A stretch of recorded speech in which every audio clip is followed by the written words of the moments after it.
I lead US go-to-market for Upstage AI. With me, I have Gabe Mayer, founder and CEO of Tricura Insurance Group. Thanks, Gabe, for joining me. Of course, glad to be here.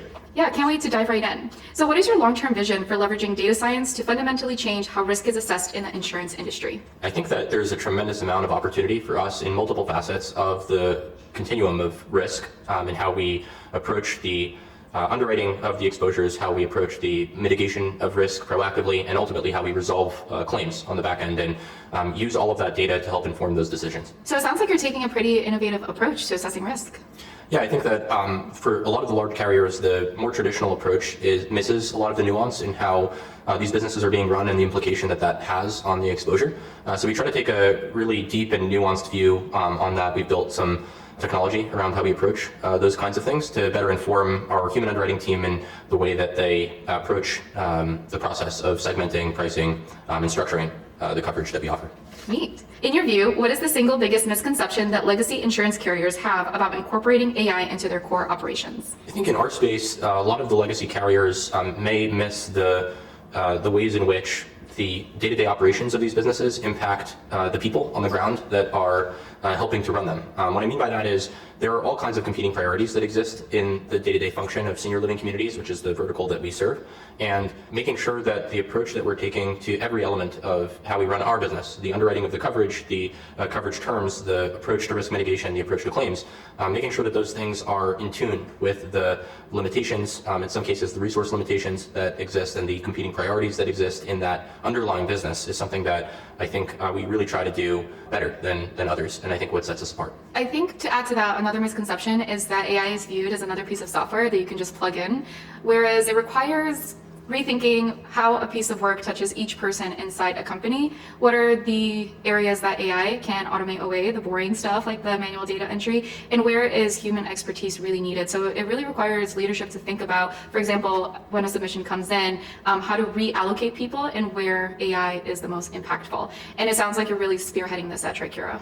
Yeah, we really try to think critically about every minute step in the process. To your point, there are many things that occur during the course of how we approach a risk that are not necessarily deeply levered to things that are human, that require human intelligence. They're rote tasks that need to get done. They're really important to get done, but they're not necessarily high value decisions. And other elements that really do require deep domain expertise, where there are elements of intuition that are guiding decisioning, where there's a tremendous amount of value in having human input and having human decisioning guide the direction. So we try to be really specific about where in the process we work to implement AI and where in the process we lean harder on human intuition. And this is where the myth of AI is going to wipe out all jobs can be debunked, because the technology really is a partnership between AI and humans. The human judgment, the human intuition that has to still weed through the complexity, make the judgment calls. And as you mentioned, AI can just do the annoying parts that nobody wants to do. Absolutely, and I think it also opens up tremendous amounts of additional opportunity for those who are a part of our team, in the sense that there were areas of the market that we would not be able to cover just because of resource limitations or because of the challenges to scale that today are available to that team. And I think that is in large part due to the implementation of the technology and the advancements that we've seen and helped to facilitate. Speaking of other areas where you're able to scale, what are other insurance sectors or product lines you believe are the ripest for disruption with AI? I think that really all segments of the insurance space have opportunities for innovation, but more specifically, I think areas that are niche, that are either product specific or industry verticalized and require a deep domain understanding, are areas that oftentimes are left by the wayside as it relates to generalized advancements in technology, but where there are really significant opportunities for the generation of alpha in the underwriting process and really all elements of managing a risk pool. So we're in a particular niche. Senior living liability exposure is what we choose to focus on, but there are many other areas of the market that are industry specific, require deep domain expertise, and are presently not being addressed with a heavy degree of technology advancement. And that deep domain expertise, again, falls on the human side. And it's just decades and decades of on-the-ground experience that AI can't replicate at the end of the day. Yeah, for sure. I think it really to create a partnership in which the years of experience and what we call intuition, the ability for a human person to look at a situation and based on all of those years of experience and prior examples, scenarios that they've faced, be able to make an informed decision, to be able to marry that and create synergy between that and AI decisioning that can help optimize those rote or repeatable tasks, I think could be really, really powerful in many arenas. So right now, AI is really powerful in those repeatable tasks, as you mentioned, and the industry moves so fast. In 3 to 5 years, how do you think an underwriter's day-to-day might change with AI? I think that there's a significant degree of manual labor that goes into the extraction of data, just purely in the extraction of unstructured information from incoming sources, whether those are brokers or other third-party sources of data that are really important in the underwriting decisioning process, but are really time-consuming to help collect and make order out of. And I think to a large degree, those kinds of things will be automated and made more streamlined by AI. And I think that those who are not able to get at a deeper level of understanding because of that will have a hard time competing in the marketplace against those that do.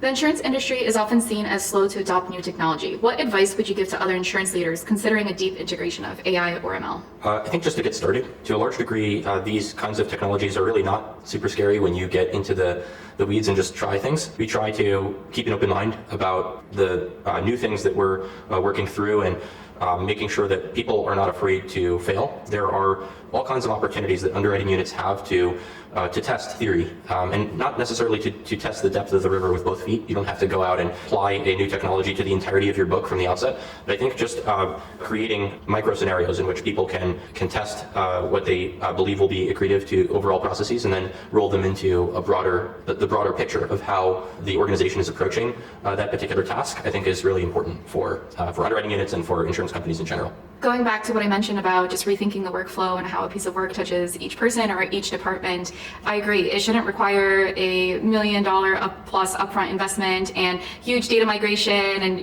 let's scrap everything we have for enterprises. It's just not realistic. But finding just one small way by looking at the workflow, what can we automate? Let's not try to eat the entire whale in one sitting, but take one piece, automate that, implement AI in the smallest way possible, measure the impact, and then move on to the next, rather than redoing everything. That is the most sustainable way, especially again because the space moves so fast and new capabilities come on the market every day. So what might not have worked previously might work 6 months, 1 year down the line, but just to take that iterative approach. It's not one big software buy, you implement it, and then you forget about it.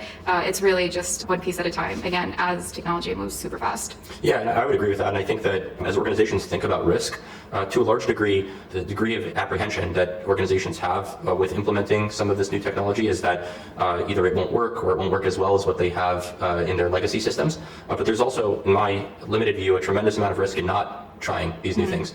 And I think that the amount of alpha that organizations can realize in keeping an open mind is definitely worth the ambiguity in how that will play in practice.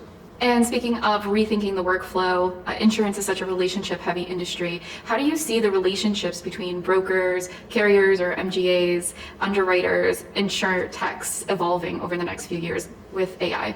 Yeah, it's a great question. I think that there's a lot of opportunity for us to deepen human-to-human connection with brokers, leveraging AI. And what I mean by that is what classically would have bogged down our underwriting team, just in the amount of time that they would have to spend on certain tasks, would preclude them from being able to really be present with people, to human connections, things like being present at conferences, at dinners, being able to create genuine connection with people at meetings or calls that they would otherwise be able to make. In a traditional sense, many underwriting units end up getting really bogged down by the rote and repeatable tasks. So I think that freeing up that time can really allow for the people within our team to create those genuine connections. And I think that's super critical to the space. As to your point, the business is really done and founded on trust. And in order to build trust, you have to spend time with people. You have to be able to foster those connections. We value the relationships that we have with our retail distribution network extremely deeply. And being able to spend the time and the resources that we'd like to on those relationships to us is really important. Tricura implemented Upstage to review applications under 10 minutes, down from 30 minutes to an hour. How does that help the relationship with the broker if an underwriter is able to review an application that a broker sends much faster? Yeah, I think there's a lot of information that comes across in the submission process on human-to-human interaction and not necessarily in the PDFs or in the documents that are received in a submission. So as an example, when we're having conversations with our retail distribution network, let's say we're having a conversation with a broker, and there is a certain tone that we're able to kind of understand and pick up on about what a client is looking for, what is important to them. Is it pricing? Is it the structure of coverage? Is it the rating of that policy? Is it the risk mitigation that we're offering on the back end? And to really be able to understand what is important to that organization and to deliver on that is something that is not always present in the documents or the structured data, even unstructured data that comes across. So I think it's really important to be having those conversations. The presence of Upstage and the partnership that we've built allows for our underwriting team to devote the time that they would have otherwise spent on the extraction and organization of that data, to spend that with the brokers, really understanding what they're looking for, what is important to the client, and then to be able to deliver on that for them expediently. And how does that help you grow your book of business?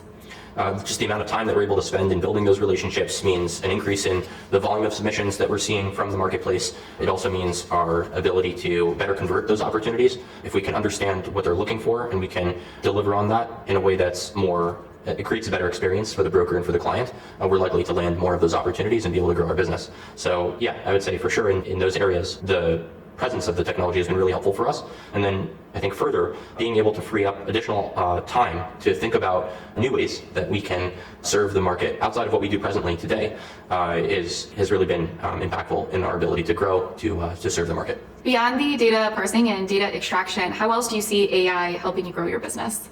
I think there are a lot of subsequent next steps outside of the extraction of the data itself that are where there's opportunity for us to be able to leverage AI to be more efficient. As an example, the triage of submissions, having an understanding for what has come in and how it meets our desired underwriting box, things including the details about that particular exposure, where it's come from, and to what degree that is aligned to what we're looking for in terms of the opportunities that we'd like to push forward with aggressively to land within the book of coverage that we offer.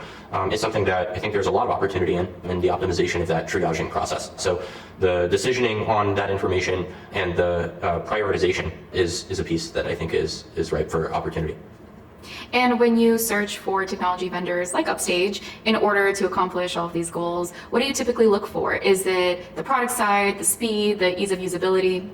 All of those things are important for sure. If we're going to be using a system like Upstage, the accuracy is really important. Speed, the expediency to deliver on what was promised, all of those things matter. But I think that what's been really unique and helpful in working with the Upstage team is their ability to listen and to hear what problems we face that are unique to our business, and then react to them and make sure that the solution that we're building together actually addresses those practical issues on the ground.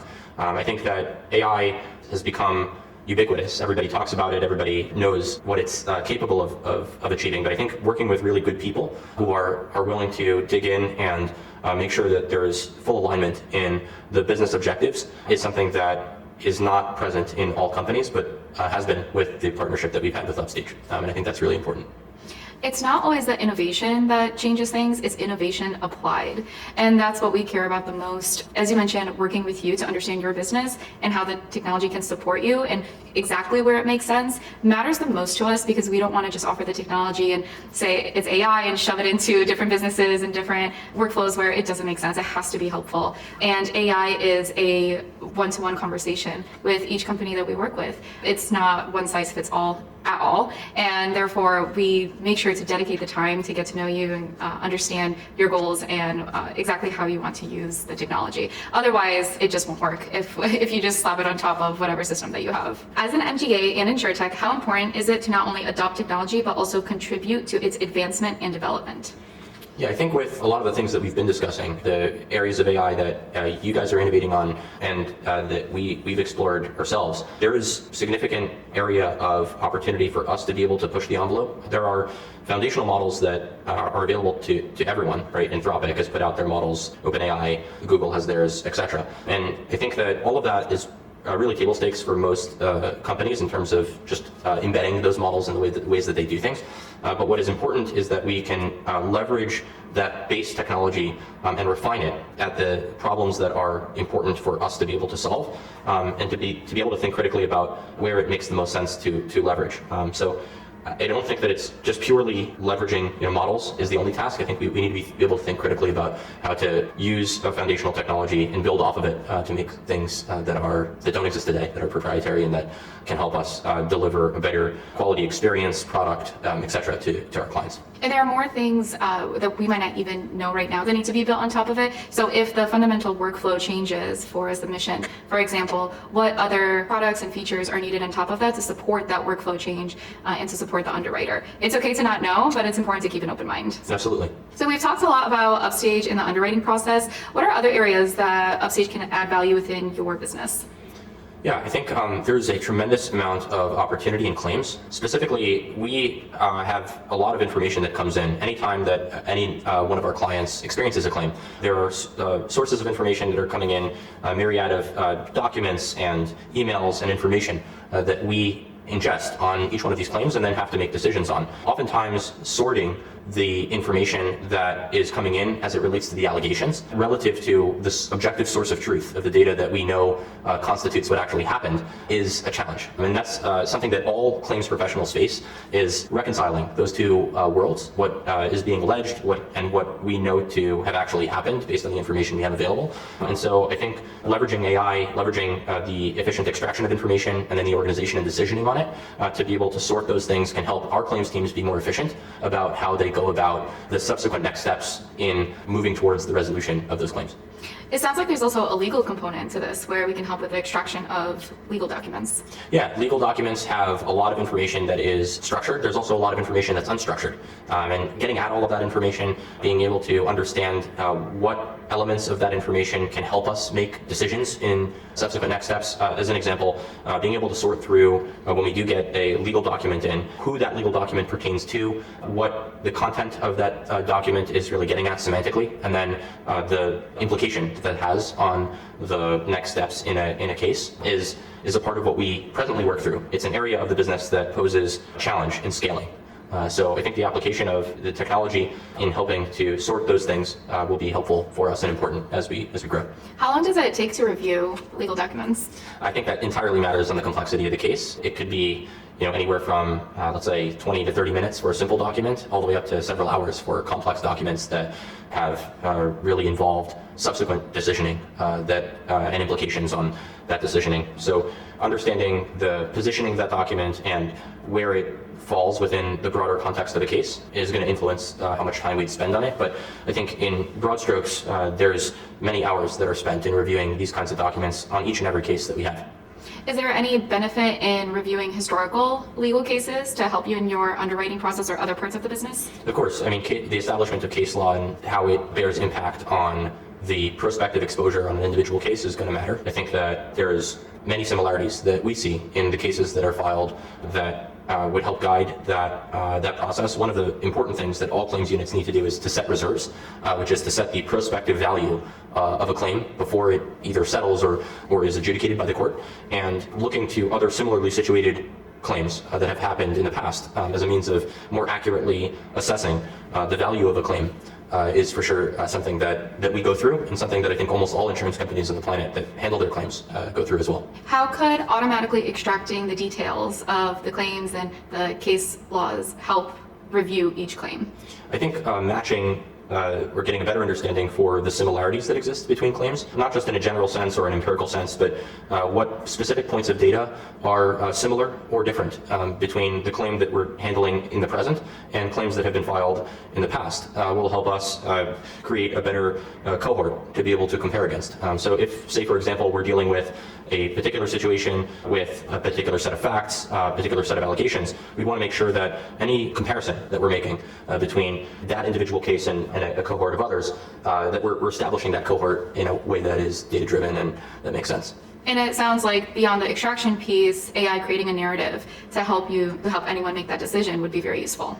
Yeah, I think being able to have a quick ability to compare the narrative of case A to other cases in the past and to draw inference on that is definitely something that happens today. It just happens manually. And that process is a combination of efforts between claims professionals that may be internal to insurance companies and external attorneys, defense attorneys, and legal experts that may be reviewing the case and drawing their own conclusions. So I think there's a multitude of perspectives that helps piece together that picture, but all of it can be that process, and the depth of analysis can be amplified with AI. Kind of a personal interest question. So it sounds really good to create the narrative, for example, for a case, but every single lawyer or person reviewing has a certain structure and format that they would create their own narrative manually.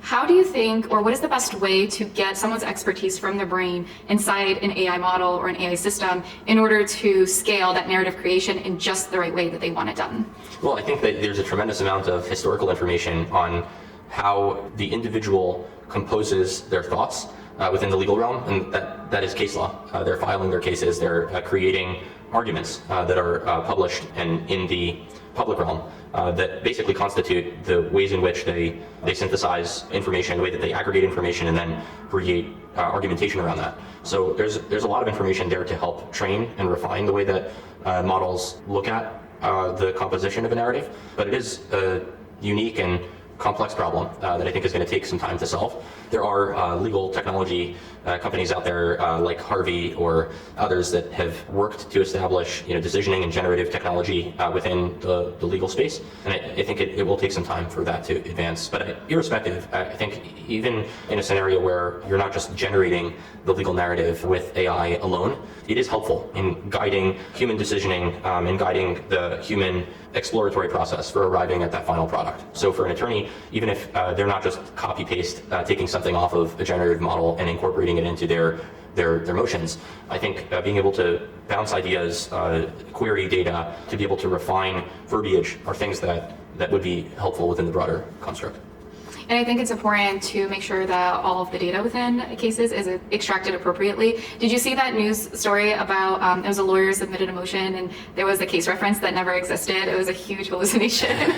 But to make sure that you're referencing that corpus of data only and to prevent Gen AI from hallucinating, that's where I think a lot of the machine learning side comes in specifically to ensure that the generation of the narrative or the summary is really rooted in the set of documents, and that output has a citation for wherever that paragraph or that line item can be found. Of course, and there are limitations to the technology in its present form. To your point, having guardrails in place to make sure that the reach of the technology is firmly within the bounds of what is compliant, what is relevant, what is useful, I think is really important as you implement, or as we think about implementing these kinds of technologies into day-to-day workflows. Great, thank you. Of course.